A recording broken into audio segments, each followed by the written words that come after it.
سورہ کہف میں اللہ پاک نے 4 واقعے بیان کیے ہیں۔ حضرت موسیٰ علیہ السلام اور خضر کا واقعہ، حضرت ذوالقرنین کے 3 سفر کا واقعہ، یاجوج اور ماجوج کا واقعہ اور کرتوش اور تملیکھا کا واقعہ۔ تملیکھا اور کرتوش کون تھے؟ آئیے جانتے ہیں۔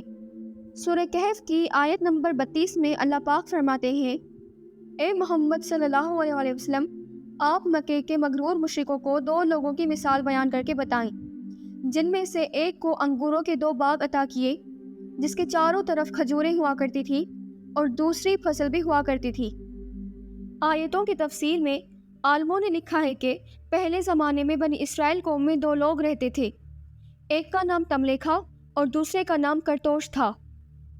تملیکھا اچھی طبیعت والا، سخی اور نیک آدمی تھا، تکبر اور غرور والا نہیں تھا، اور کرتوش سخت طبیعت والا، بہت کنجوس تھا اور تکبر اور غرور کر کے زمین پہ چلتا تھا۔ دونوں نے مل کر ایک کاروبار شروع کیا اور کچھ عرصے میں اچھا خاصا کمایا، پر جیسے کہ دونوں کی طبیعت میں زمین و آسمان کا فرق تھا، اسی لیے زیادہ وقت ان کا آپس میں کاروبار نہ چلا اور آپس میں پیسے بانٹ کے الگ ہو گئے۔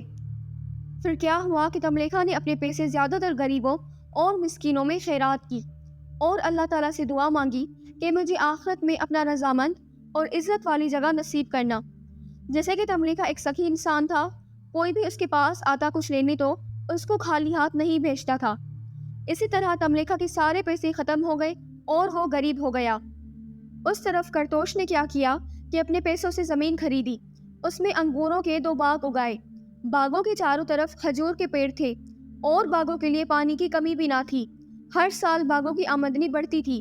پھر تو 2-3 محل اور عمارتیں بھی بنوائیں، بہت سارے نوکر رکھے، سواری کے لیے اچھے گھوڑے خریدے اور پھر سب کو خود سے کم سمجھنے لگا اور مغرور ہو گیا۔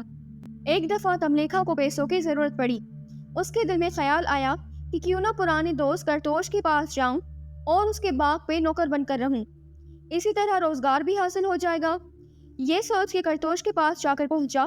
پہلے تو اس مسکین کو تملیکھا کے بنگلے پہ کھڑے ہوئے نوکروں نے اندر جانے نہیں دیا، پھر اس کو کسی طرح اندر جانے دیا۔ تملیکھا کو ایسی حالت میں دیکھ کر کرتوش نے پوچھا، خیر تو ہے؟ پیسے تو دونوں کو برابر ملے تھے، پھر تمہارے ایسے حالات کیوں؟ تملیکھا نے جواب دیا کہ آخرت میں خود کا حصہ بناتے میں نے خیرات اور صدقہ میں پیسے دے دیے اور کچھ غریب اور محتاجوں کی ضرورت پہ ان کو ادھار دی، اب میرے پاس کچھ نہیں بچا، ہاتھ خالی لے کر تمہارے پاس مزدوری کرنے کے لیے آیا ہوں۔ تملیکھا کے احوال سن کر کرتوش کو غصہ آیا اور بولا کہ تم پاگل تو نہیں ہو گئے؟ کون سی قبر، کون سی قیامت، اگلا جہان ہو نہ ہو، دوسروں کی جھوٹی باتوں پہ لگے اور دولت کو ضائع کر دیا۔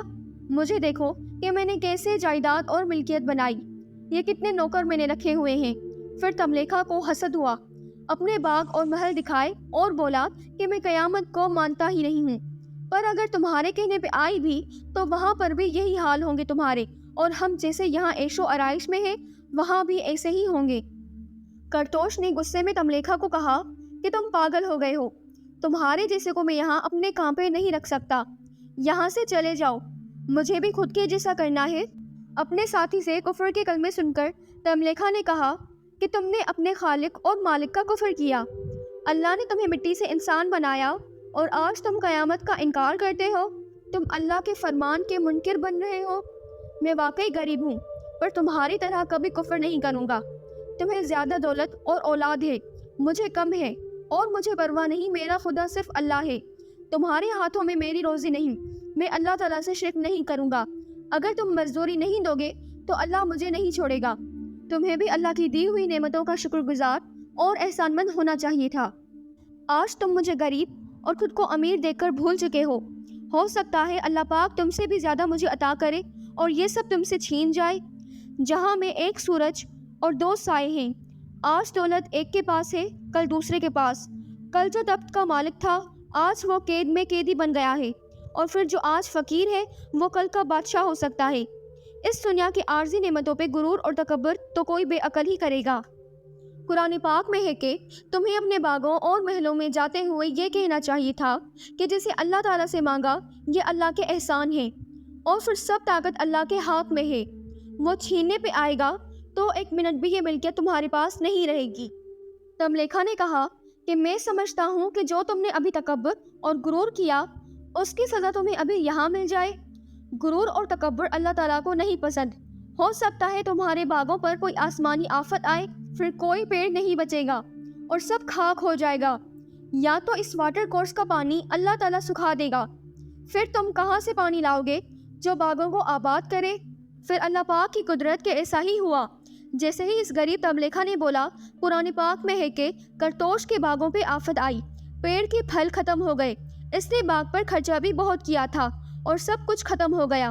اور پھر کرتوش پچھتانے لگا اور کہنے لگا کہ کاش میں اپنے اللہ کا کفر نہ کرتا، شرک نہ کرتا۔ مطلب کہ کرتوش کو مغروری کی سزا ملی۔ کہاں گئے اس کے باغ باغیچے، کہاں گئے محل، نوکر بھی چلے گئے، اور پھر یہ خان صاحب پچھتا رہا تھا جبکہ اس کا وقت ختم ہو چکا تھا۔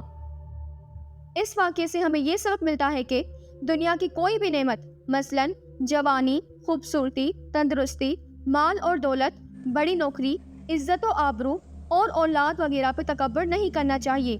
یہ سب چیزیں ہم انسانوں کے پاس ادھار ہیں، آج ہیں تو کل چھن بھی سکتی ہیں۔ آج ایک کے پاس ہے، کل دوسرے کے پاس۔ یہ نعمتیں یہاں سے کوئی بھی قبر لے کے نہیں جائے گا، قبر میں ہر کوئی خالی ہاتھ جائے گا۔